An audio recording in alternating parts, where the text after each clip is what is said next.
नमस्कार मंडळी, श्री स्वामी समर्थ. तुमचं सगळ्यांचं अगदी मनापासून स्वागत आहे माझ्या एका नवीन व्हिडिओमध्ये. उद्या शुक्रवार आहे आणि या दिवशी आलेली आहे संकष्ट चतुर्थी. ही संकष्ट चतुर्थी अतिशय शुभ आणि फलदायी मानल्या जाते.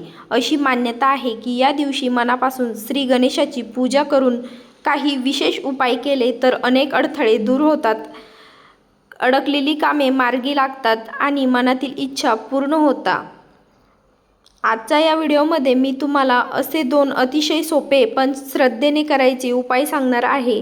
पहिला उपाय म्हणजे पितृदोष कमी होण्यासाठी सकाळच्या अंघोळीच्या पाण्यामध्ये ही एक वस्तू तुम्हाला टाकायची आहे.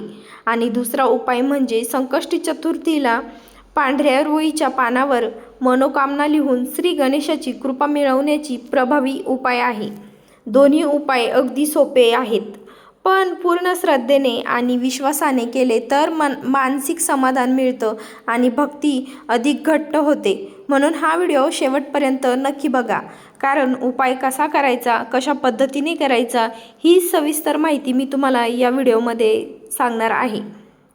सर्वप्रथम जाणून घेऊया पहिला उपाय. अनेकांच्या घरात वारंवार अडचणी येतात, कामे होत नाही, घरात सतत वाद होतात, पैसे टिकत नाहीत, मन अस्वस्थ राहतं आणि काही जणांच्या कुंडलीमध्ये पितृदोष असल्याचं सांगितलं जातं. अशा वेळी धार्मिक श्रद्धेनुसार काही साधे उपाय केले जातात. उद्या सकाळी स्नान करण्यापूर्वी एका बादलीत किंवा अंघोळीच्या पाण्यात 1 चिमूट काळे तीळ किंवा थोडंसं गंगाजल उपलब्ध असल्यास टाका. जर गंगाजल नसेल तर स्वच्छ पाण्यामध्ये 1 तुळशीचं पान टाकू शकतात. त्यानंतर हात जोडून मनात म्हणा, हे श्री गणराया, माझ्या पूर्वजांचा आशीर्वाद माझ्या कुटुंबावरती राहू दे, घरातील सर्व अडचणी दूर होऊ दे. यानंतर त्या पाण्याने स्नान करा.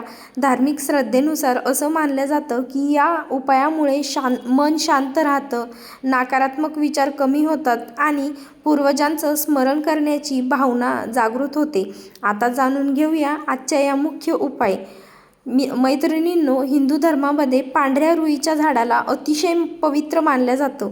अशी धार्मिक मान्यता आहे की या वनस्पतीचा संबंध भगवान शिव आणि श्री गणेशाशी जोडला जातो. यामुळे संकष्टी चतुर्थीला या दिवशी झाडाशी संबंधित उपाय अनेक भक्त श्रद्धेने करतात. उद्या सकाळी लवकर उठा, स्नान करा, देवघर स्वच्छ करा, श्री गणेशाची पूजा करा, गणपती बाप्पांना दुर्वा, लाल फुलं आणि शक्य असल्यास गूळ खोबरंचा नैवेद्य दाखवा. यानंतर एका तांब्यात स्वच्छ पाणी घ्या आणि 2 अगरबत्त्या घेऊन पांढऱ्या रुईच्या झाडाजवळ जा. सर्वप्रथम त्या झाडाला पाणी अर्पण करा, अगरबत्ती लावा, दोन्ही हात जोडून भगवान शिव आणि श्री गणेशाचं स्मरण करा. तुमच्या मनातील इच्छा शांतपणे व्यक्त करा. त्यानंतर झाडाचं एक निरोगी पान प्रेमाने तोडा. घरी आल्यानंतर ते स्वच्छ पाण्याने धुवा, कपड्यांना पुसून कोरडं करा. आता थोडंसं कुंकू पाण्यात मिसळून त्याचा गंध तयार करा. देवासमोर आसन टाकून बसा. त्या पाण्याच्या हिरव्या बाजूवर वरच्या भागात लिहा, ओम एकदंताय विघ्नहर्ताय वक्रतुंडाय नमः. आता त्या मंत्राखाली तुमची इच्छा फक्त 2 किंवा 3 शब्दात लिहा. उदाहरणार्थ, नोकरी मिळू दे, व्यवसायात प्रगती होऊ दे, घरात सुख शांती, संतान सुख किंवा तुमच्या मनातील कोणतीही शुभ इच्छा या पानावर तुम्ही लिहायची आहे आणि त्याच्यावरती ते पान श्री गणेशासमोर ठेवायचं आहे. त्यावर हळद, कुंकू आणि अक्षता अर्पण करा. शक्य असल्यास 21 दुर्वे आणि 1 लाल फूल अर्पण करा.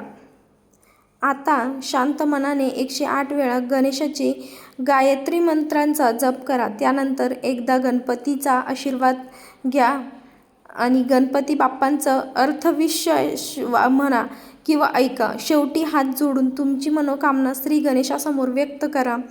हे पान संपूर्ण दिवस देवासमोर राहू द्या. दुसऱ्या दिवशी ते वाहत्या पाण्यामध्ये विसर्जित करा.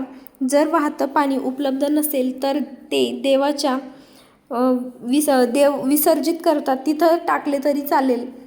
या उपायाचा उद्देश श्रद्धा, भक्ती आणि सकारात्मक विचार वाढवणे आहे.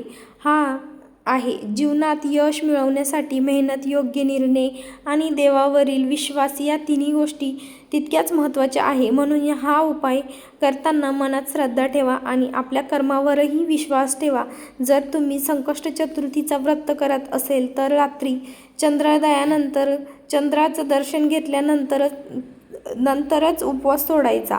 श्री गणेशाला नैवेद्य दाखवा, आरती करा आणि त्यानंतर उपवास सोडा. आजची ही माहिती तुम्हाला आवडली असेल तर व्हिडिओला एक लाईक नक्की करा. चॅनलवर नवीन असाल तर सबस्क्राईब करा. कमेंटमध्ये ओम गणपते